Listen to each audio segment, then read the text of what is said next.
Bonjour mes amis, hi guys. I haven't really talked about my Rolex Sea-Dweller, which is so far my biggest watch purchase.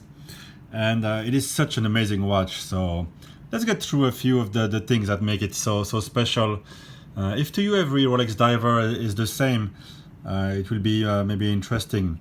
You might notice that the watch actually wears very petite on the wrist despite being a 4,000 feet diver.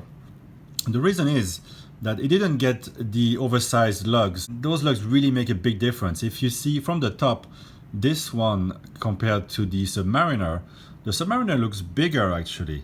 So it's very subtle little changes that Rolex does. So I really like this watch because I always wanted something a bit different. So the Sea-Dweller is it. Yes, it's a bit thicker, but not like deep sea. So it's totally wearable. It's around 160 grams, which is the same as a two-tone Datejust 2, the 41 millimeters. And this one wears actually smaller on the wrist. The other visual things that will strike you, obviously this one is a modern diver. So you have the ceramic bezel, which is beautiful and gleaming. It has the maxi case, which means you have the larger indices compared to the vintage ones. And they are made with white gold. So I don't know if it comes out well on the camera, but it's really gleaming. It's just beautiful. There's something, although there's no real color on the watch, it has a great visual effect in person. And you notice here that there is no Cyclops. So they've added the Cyclops on the new 50th anniversary version. The watch I have on the wrist was only produced for 3 years, from 2014 to 2017. And back then they didn't put the Cyclops because traditionally there was no Cyclops on the Sea-Dwellers because the glue wouldn't stick at depth. And although I quite like the Cyclops because I think it's part of the Rolex DNA, I have to say I'm totally smitten by how the absence of it makes this watch look more symmetrical.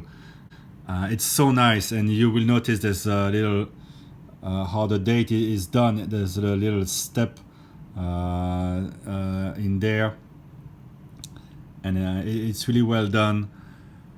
And it's it's easy to read. I still have good eyes enough to read the date, and I really love to have the date on my watch. So it's great. You have it without being obtrusive. So it's really a special watch. In many ways. Now let's look at the lugs.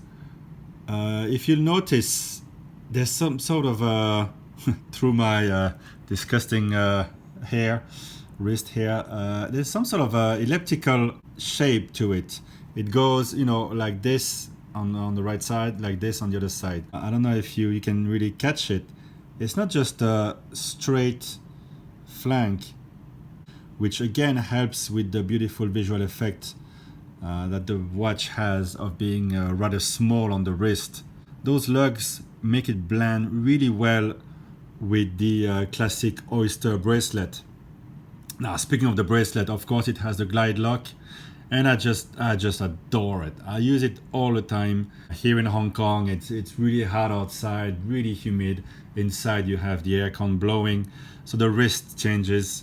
Also, depending on what you eat, if you eat very salty food, drink a lot in the morning, whatnot. I love it, and I use it all the time. And it's really one of those features that make a huge difference in your appreciation of a watch. This morning I woke up, and when I wake up, my wrist tend to be a bit swollen, and I had my older classic Rolex Explorer 2 from the previous generation. And usually it's very comfortable always. But for some reason, my wrist was a bit swollen because I had to take my kid to his bus. It took me 15 minutes outside, and it was really hot. And I started getting very irritated, and there's just no way out unless you have a little toothpick with you to adjust on the side, one of the pins. You're stuck with it. Here is just, I can even do it with one hand without removing the bracelet. Have it nice and tight here, and sometimes I just add a bit of relief. It's just a fantastic thing. The glide lock is really the very best. I still have the diver's extension. It just worked, when it was reside, it just worked perfectly like this. fairly short on this side, a bit longer on the other side, so that the clasp is really in the middle of the wrist. I love the balance of the watch, and the size is just ideal. Actually, it's almost a bit too small for my wrist. I can handle 42 millimeters, the moon watch, no problem, and I could certainly handle the maxi lugs. It makes this watch look so pretty. Also, I don't know if I mentioned one of the big difference visually is that the whole bezel is graduated, so you have every minute mark present on the bezel, while on the Submariner it's only the first 15 minutes. That's also a difference, and it also creates more symmetry to this watch. Now the crown is nice, big and proud, and it's really smooth to use, and when you push it back in, it never threads wrong. You just push it in, screw it back in, very smooth again, very rubbery feel. I like that also setting the time with a Rolex of this type.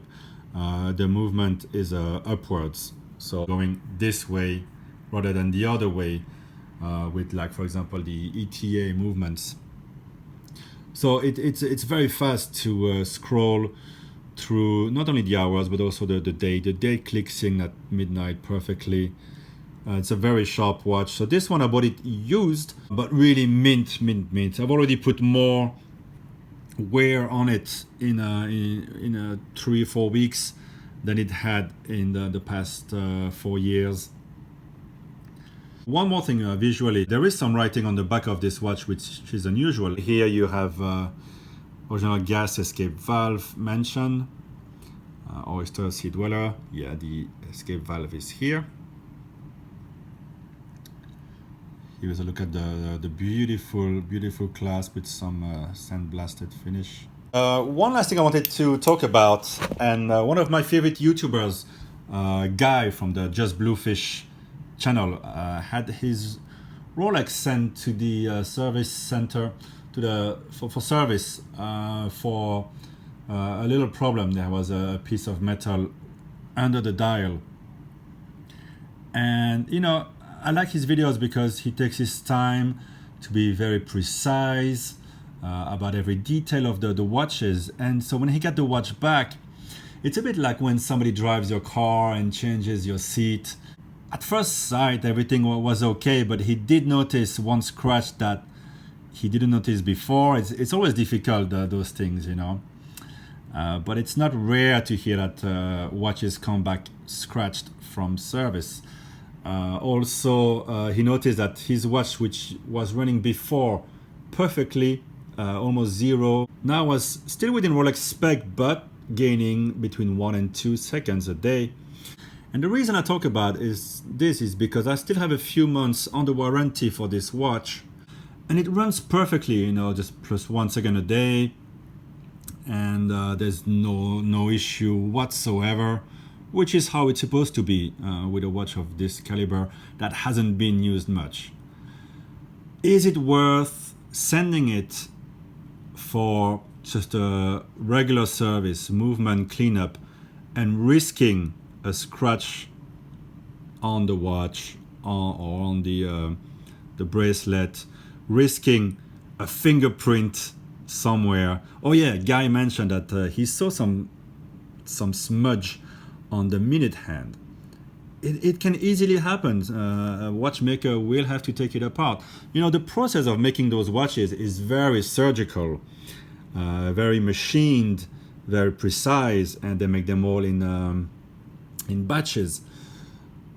So when you get it, it's perfect usually. If there's a default, it's not really a default that was caused by human error. It's mostly usually a machine default. So if I send it in, a person will take it apart, and when they put it back, you hear all sorts of stories from the forums.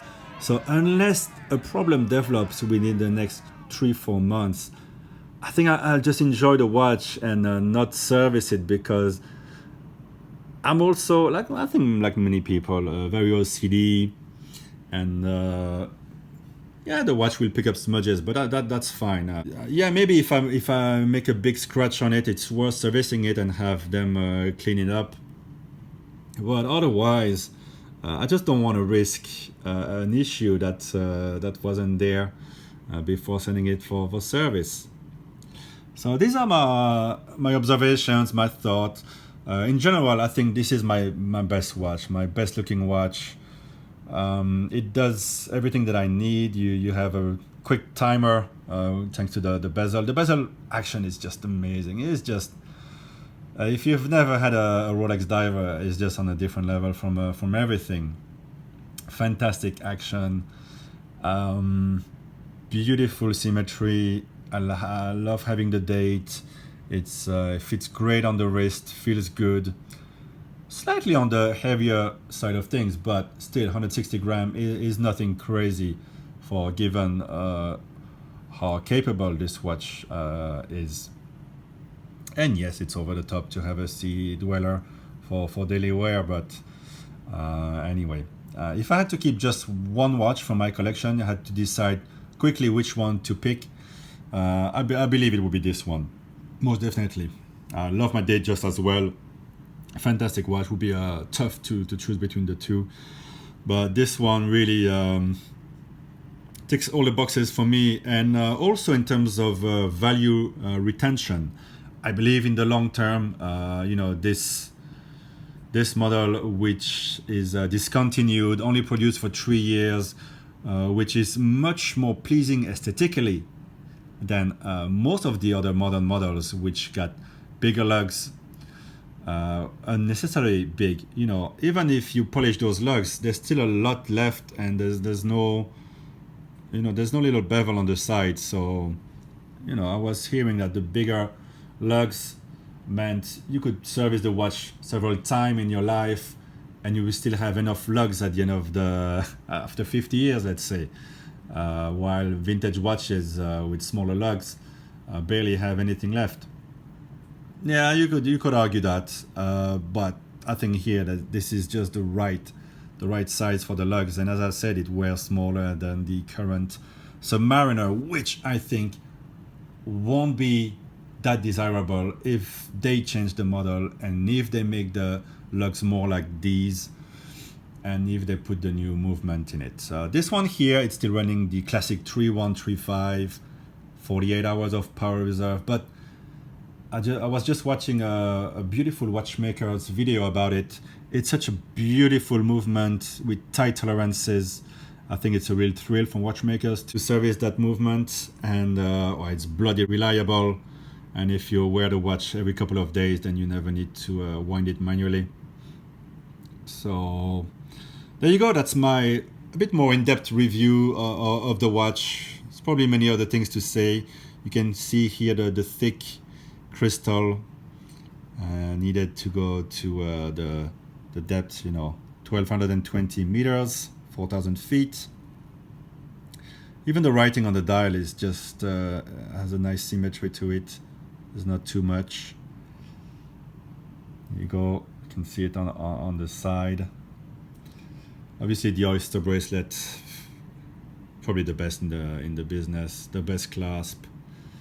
It's very sober, and at the same time, it has a lot of charm. This watch. It's got something very special, and I think the aficionados, even when you get a bit tired of seeing submariners and divers from Rolex on every wrist, still can appreciate this one a bit more. I think it has the extra charm. You can see it here with a bit more perspective.